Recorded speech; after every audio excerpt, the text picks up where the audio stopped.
एक विद्यार्थी था वो,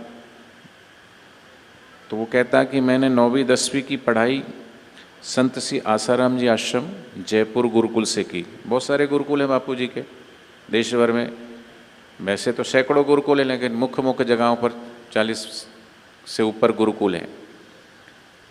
तो यहाँ भी शायद कुछ बच्चे यहाँ के भी इधर पढ़ते हैं, छिंदवाड़ा गुरुकुल में, भोपाल गुरुकुल में, आगरा गुरुकुल में, इंदौर गुरुकुल में, अहमदाबाद गुरुकुल में, सूरत के गुरुकुल में, उड़ीसा में भी। एक उड़ीसा में ऐसी जगह गुरुकुल है जहाँ बच्चों को और बड़ों को भी निःशुल्क पढ़ाया जाता है।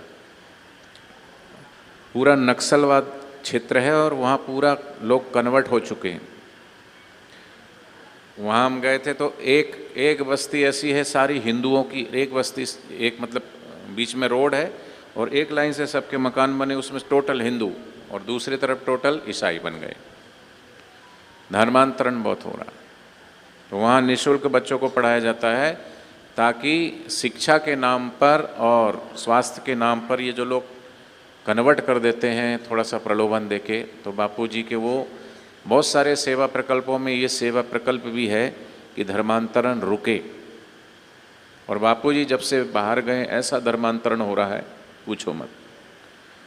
पंजाब जैसा पंजाब जहाँ सिखों की भूमि 10-10 ब्रह्मज्ञानी सदगुरु हुए, गुरु नानक जी से लेकर के गुरु गोविंद सिंह तक, जिन्होंने अपनी संस्कृति के लिए, अपने धर्म के लिए अपने बच्चों तक को निछावर करवा दिया, दीवार में चिन गए, लेकिन धर्म परिवर्तन नहीं किया। लेकिन आज चंद पैसों के लिए, चंद टुकड़ों के लिए लोग धर्म परिवर्तन करा लेते हैं। तो ऐसे गुरुकुलों के माध्यम से बच्चों को उच्च शिक्षा मिलती है, शिक्षा के साथ साथ दीक्षा भी मिलती। पहले दीक्षा फिर शिक्षा, ये गुरुकुल की परंपरा। आजकल तो कॉन्वेंट स्कूलों में बस गए, जहाँ माता श्री को बोलने लगे मोम, हाय मोम, भाई मोम, हाथ दे दिया, ऐसे कल्चर क्या हो रहा। आप लोग भी, बड़े लोग भी साधक हैं, दीक्षा ली, फिर भी हाथ मिलाना बंद नहीं किया अभी भी।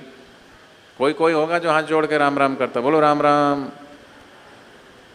नहीं तो दे दिया ऐसे हाथ। Hello sir, how are you, I am fine, who are you, बोले वेरी फाइन, बोले थैंक यू, बोले सेम टू यू, बोले मतलब मैं खड्डे में, तू भी जा।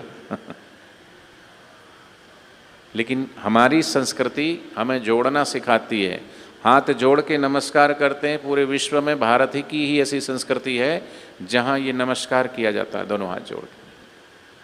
तुझ में राम, मुझ में राम, सब में राम समाया है, कर लो सभी से प्यार, जगत में कोई नहीं पराया है, एक ही माँ के बच्चे हम सब, एक ही पिता हमारा है, एक सूर्य है, एक चंद्रमा, एक ही धरती माता है, दाना पानी देने वाला एक हमारा दाता है, फिर भी न जाने किस मूर्ख ने लड़ना हमें सिखाया है।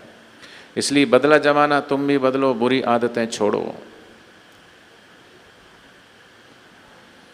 तो गुरुकुल में वो विद्यार्थी कहता है कि मैंने 9वीं 10वीं की पढ़ाई संत श्री आसाराम जी आश्रम गुरुकुल जयपुर में तथा 11वीं 12वीं की पढ़ाई आगरा गुरुकुल में की है।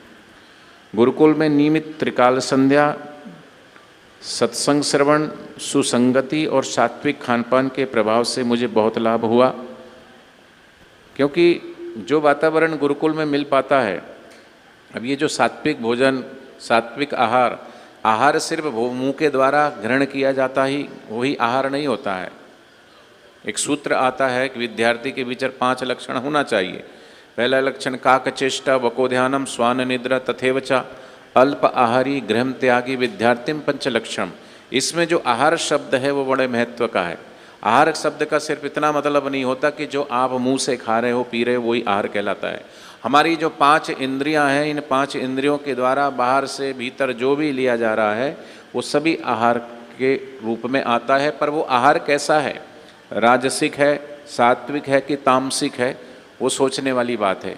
आँखों से भी आप आहार ले रहे हो, क्या देख रहे हो, क्या नहीं देख रहे हो, वो भी आपके भीतर, आपके ब्लड सेल में, आपके अंतःकरण में, आपके चित्त को वो भी आंदोलित करता है।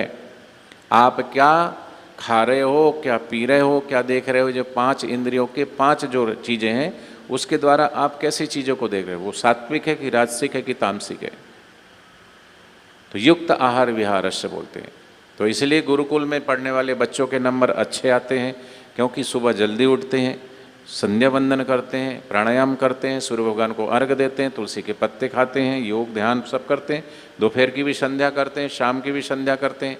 यहाँ पे कहाँ संध्या वंध्या करेंगे? यहाँ तो जो मिला, कुरकुरे मिले तो खा लो, चाउमीन मिली तो खा लो, बर्गर मिले तो खा लो, पिज़्ज़ा मिले तो खा लो। तो उनका सात्विक मन कैसे होगा? फिर तुम कुछ कहोगे वो सुनने वाले हैं नहीं, स्थिरता से बैठेंगे नहीं। तो इसलिए वो युवक कहता है कि मुझे सात्विक खान पान के प्रभाव से मुझे बहुत लाभ हुआ। आध्यात्मिक उन्नति ही जीवन का सार है। जीवन का सार क्या है? बोलो। धन कमा लेना जीवन का सार नहीं है, पद कमा लेना जीवन का सार नहीं है। जैसे शरीर का सार इंद्रियां हैं, अगर हमारे शरीर में हमारी जो इंद्रियां हैं ये अगर ठीक नहीं रहेगी, अगर कोई कान से बहरा है तो सुनने का सुख गया, अगर आँख से अंधा है तो देखने का सुख गया, गूंगा है तो बोलने का गया सुख। तो इसलिए शरीर का सार इंद्रियां हैं, इंद्रियों का सार मन है, मन का सार बुद्धि, बुद्धि का सार आत्मा और आत्मा का सार परमात्मा है। क्योंकि अगर इस जन्म को पाकर के, मनुष्य देह को पाकर के, और हमने अगर इसका लक्ष्य क्या है, मनुष्य जीवन का लक्ष्य ये नहीं है कि भाई आप पढ़ लिख करके डॉक्टर बन जाओ, इंजीनियर बन जाओ, वकील बन जाओ, जज बन जाओ, या फिर शादी कर लो, बच्चे पैदा कर लो, लखपति बन जाओ, करोड़पति बन जाओ, अरबोपति बन जाओ, खरबोपति बन जाओ। अरब खरब लो धन मिले उदय अस्त लो राज, तुलसी हरि के भजन बिन सभी नरक को साज। तो इसका मतलब ये नहीं कि उद्देश्य क्या है। मनुष्य जीवन की पूरी पूरी कीमत कब अदा हो मानी जाएगी? कि जिस उद्देश्य के लिए मनुष्य जीवन मिला, वो उद्देश्य की अगर पूर्ति नहीं हुई तो मनुष्य जीवन हमने निरर्थक गवा दिया, व्यर्थ में गवा दिया, व्यर्थ गवा दिया।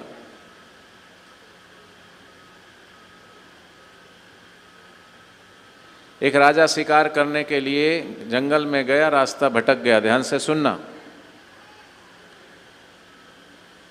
भूख प्यास से तड़प रहा था, तभी उसे दूर जंगल में एक लकड़हारा दिखा, लकड़ी काट काट के।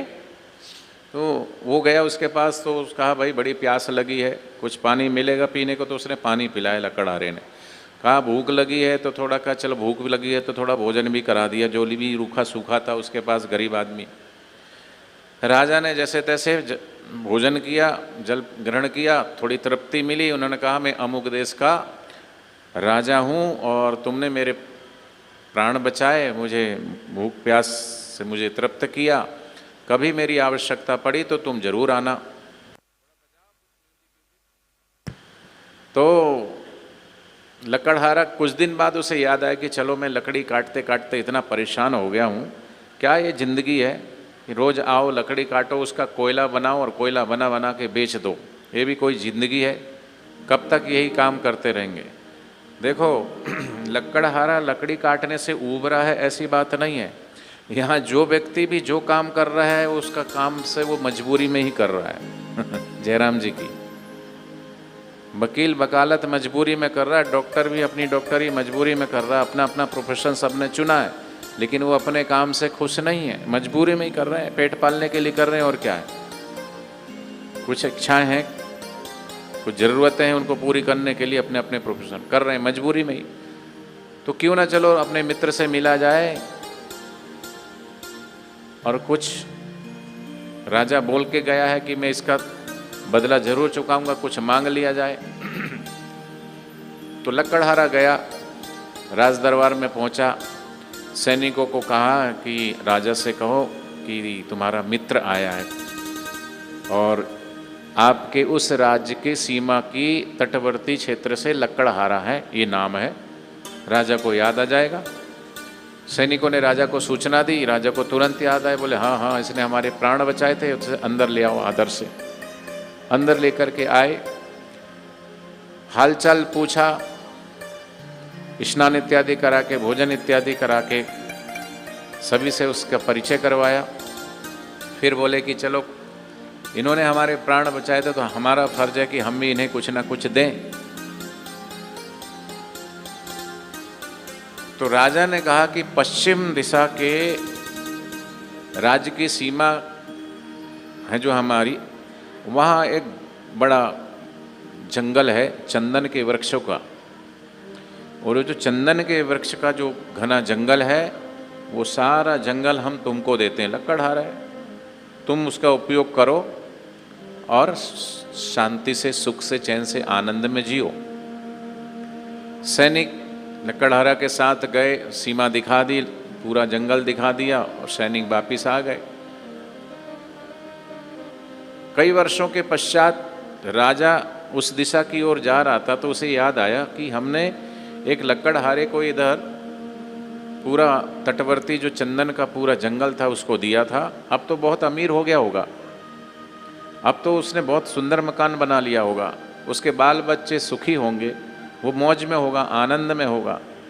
लेकिन राजा वहाँ जाके देखता तो वहाँ ना तो जंगल था, कुछ नहीं था, एक झोपड़ी थी। उन्होंने कहा जंगल साफ और यहाँ झोपड़ी बनी है। पास में जाके देखा तो झोपड़ी में वही लकड़हारा, और क्या कर रहा था, कोयला बना रहा था आग जला के। राजा ने पूछा भाई जंगल कहाँ गया, और तुम अभी वही की वही स्थिति में हो, इतना बड़ा तुम्हें कीमती जंगल मिला चंदन के वृक्ष का, और तुमने अभी तक अपना जीवन को परिवर्तित नहीं किया, अभी भी वही की वही दशा है तुम्हारी, इतने वर्षों के पश्चात भी। इन सभी चंदनों के वृक्षों का क्या किया तुमने? बोले महाराज मेरा काम ही लकड़ का काम है, जो मैं पहले करता था वही कर रहा हूँ अभी। बोले क्या किया क्या? बोले चंदन के वृक्ष थे, काटता गया और काट काट के उसका जो है कोयला बनाता गया, और कोयला बना बना के बेचता गया। जयराम जी की। राजा ने अपना माथा पीटा कि तू इतना कीमती तुमको जंगल दिया और तुम चंदन के वृक्षों को काट काट कर तुम उसका कोयला बना रहे हो, और कोयला बना बना के पूरा जंगल तुमने साफ कर दिया। भाई इतनी कीमती लकड़ी का कोयला कौन बनाता है? ये चंदन का वृक्ष की साधारण लकड़ी नहीं, साधारण जंगल नहीं, साधारण वृक्ष नहीं माना जाता है। चंदन का है, सुगंधी चंदन है, सफ़ेद चंदन है, रक्त चंदन, लाल चंदन है, और दूर से ही इसकी सुगंध आती है। तुमने पूरा जंगल ही जला डाला, कोयला बना बना के बेच डाला, और स्थिति तुम्हारी वही की वही है। क्या तुमने किया? ये क्या किया तुमने? एक टुकड़ा पड़ा था चंदन का, लकड़ी का, उसने कहा ये इसको लेके जाओ बाजार में जो इसकी जानकारी रखता है और उसको बेच के आओ। तो छोटा सा टुकड़ा चंदन का बेचने गया तो उसको बहुत मूल्य मिल गया। उस मूल्य को पा कर के लकड़हारा इतना पछताया कि ये मैंने क्या कर डाला। अरे मैंने इतने वृक्ष मुझे दिए गए थे, इतने वृक्ष दिए गए थे कि इतने वृक्षों में तो पता नहीं मेरी 7 पीढ़ियाँ खाते रहती बैठकर, तो भी मुझे किसी को कमाने की ज़रूरत नहीं थी। लेकिन मैं ऐसा मूर्ख, मैं ऐसा नालायक, मैंने सारे जंगल की लकड़ी को काट के उसको कोयला बना दिया। अब बताइए राजा कौन है और लकड़हारा कौन है?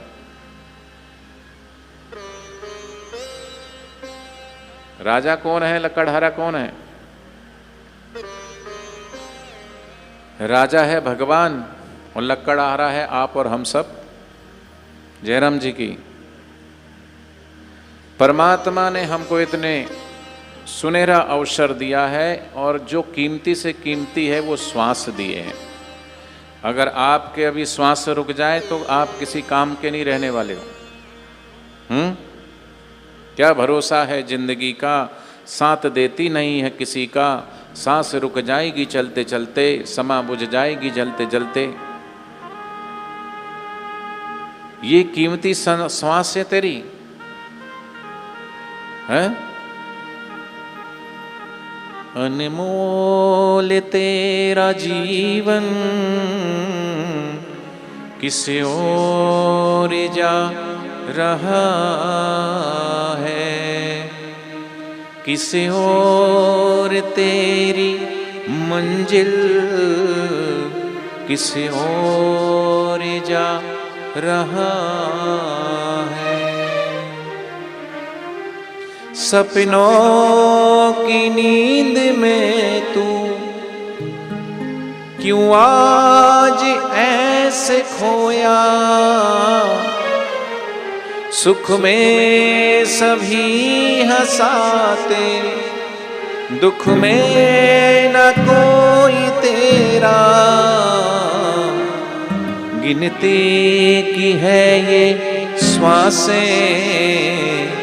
यूं ही गवा रहा है।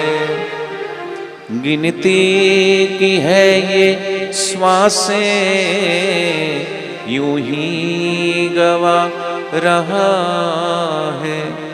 किसी और तेरी मंजिल, किसी और जा रहा है। जरा सोचो, आए थे हरि भजन को, उठ रहे हैं कपास, हम किस लिए आए हैं?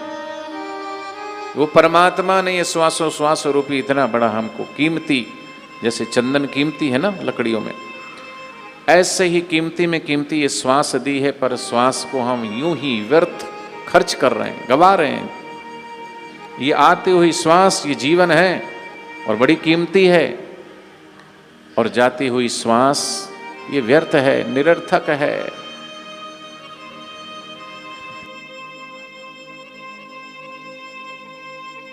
तो इतनी कीमती श्वासों को यूं ही व्यर्थ गवाना, ये कहाँ का बड़प्पन है, कहाँ की समझदारी है? इन श्वासों को खर्च करके आप क्या कमा रहे हो? ध्यान से देखो इधर, कहाँ ध्यान है तुम्हारा? ये देखो कैसा चित्त है हमारा, फालतू की चीज में कैसा ध्यान जा रहा है। क्या मिलेगा? उसका स्वभाव बच्चे का रो रहा, रोने दो, तुम्हारा ध्यान उधर होना चाहिए, इधर होना चाहिए। पर मन ऐसा है, मन को जो चीज सत्संग में, देखो घोड़े के लिए सत्संग नहीं है, गधे के लिए सत्संग नहीं है, कुत्ते के लिए सत्संग नहीं है, वृक्षों के लिए सत्संग नहीं है। क्योंकि वृक्ष वृक्ष ही है, गधा गधा ही है, घोड़ा घोड़ा ही है, पशु पशु ही है।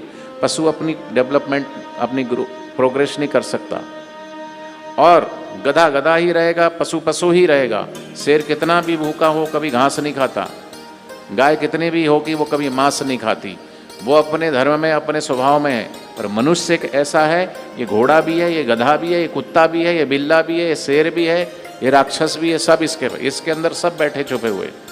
जब जैसा अनुकूल आए वैसा हो जाता है। गाय को देखा कभी आपने मांस खाते हुए? मर जाएगी पर मांस नहीं खाएगी। शेर मर जाएगा पर घास नहीं खाएगा। अपने अपने धर्म में, अपने अपने स्वभाव में टिके होते। पर मनुष्य का कोई ठिकाना ही नहीं है, बिन पेंदी का लोटा, कुछ भी करने लगता, कुछ भी कभी भी जैसा हो। इसीलिए सबसे ज़्यादा सुधरने की और सुधारने की आवश्यकता मनुष्य को ही, और इसलिए मनुष्य के लिए सत्संग है जयराम जी की। और मनुष्य के पास सबसे ऊंची चीज बुद्धि है, फिर भी उस बुद्धि का उपयोग नहीं होता। जहां ध्यान लगाना चाहिए वहां ध्यान लगता नहीं, जहां ध्यान रखना चाहिए वहां ध्यान नहीं रखते। यही व्यर्थ की बातों में, इधर उधर की बातों में ही हमारा श्वास खर्च हो रहा है, व्यर्थ की बातों में। कीमती से कीमती सत्संग चल रहा, लेकिन ध्यान कहाँ जाता हमारा? छोटी सी टुच्ची बातों में, ऊंची बातों में, नीची बातों में। इसलिए इन श्वासों की कदर नहीं। श्वास की क्या कदर है? जो वेंटिलेटर पर लेटा हो और आर्टिफिशियल श्वास ले रहा हो ना, और इधर हटाया नहीं मास्क और कब प्राण पखेरु उड़ जाए। पर परमात्मा ने कितने श्वास दिए, कितने श्वास दिए। परमात्मा ने आपको जो कुछ भी दिया सब फ्री में दी, पर फ्री की कोई कदर नहीं करी, ऐसे ही खर्च कर दिया। जैसे वो लकड़हारा चंदन के वृक्षों को काट काट के कोयला बना करके उसको बेच रहा है, ऐसी कीमती से कीमती जो श्वास मिली है उसके बदले में ये क्या बेच रहे हो, क्या कमा रहे हो? हीरा जन्म जो तुमको मिला है वो ऐसे गंवाने के काबिल नहीं है। अगर इस मनुष्य जन्म पा करके, अगर इस मनुष्य देह के द्वारा अगर हमने परमात्मा की प्राप्ति नहीं करी, परमात्मा का साक्षात्कार नहीं किया, परमात्मा की तरफ नहीं चले, भक्ति की मार्ग पर नहीं चले, सत्कर्म और सतमार्ग पे नहीं चले, तो यही मनुष्य जीवन के द्वारा फिर ऐसा रास्ता तय होने लगता है कि जो 84 की यात्रा कराएगा। फिर उन सभी योनियों के द्वारा देखें, जरा विवेक से, एक रेंगते हुए कीड़े को देखें, वो भी कभी मनुष्य था। रेंगते हुए सर्प को देखें, वो भी एक मनुष्य था। और ये चिलचिलाती धूप में जो वृक्ष खड़ा हुआ है ये भी कभी मनुष्य था, लेकिन देखो वो सब योनि कर्म के फल को भुगतने के लिए 84 लाख योनियाँ हैं, पर मनुष्य जीवन सिर्फ और सिर्फ कर्म बंधन को काट करके और परमात्मा को पाने के लिए है। तो ऐसे मनुष्य जीवन को हम यूँ निरर्थक और व्यर्थ न गवाएं। इसलिए मनुष्य जीवन की सार्थकता सत्संग में पता चलती है। इसलिए कहा बिन सत्संग विवेक न होई, राम कृपा बिन सुलभ न सोई।